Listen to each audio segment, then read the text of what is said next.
Satu minibus menabrak median jalan di Jalan Basuki Rahmat, Palembang pada Kamis 13 Februari 2025 siang.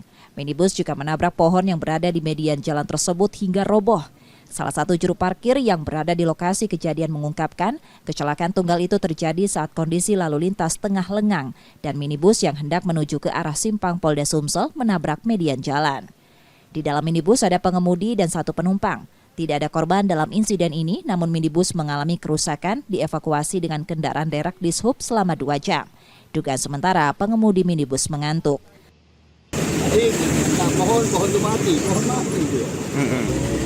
Tuh, aku juga sudah pernah ngalamin ini. Ada mobil lain, Pak. Ada gade sepi. Ngelai mobil itu apa mau mana, Pak? Ngelai mobil. Sepi Pak jalan ini. Oh. Karena pas sepi. Minibus tersebut kemudian dibawa ke Pos Laka Pak Jo Palembang. Reski Oktora, Muklas Diferensial, Kompas TV, Palembang, Sumatera Selatan.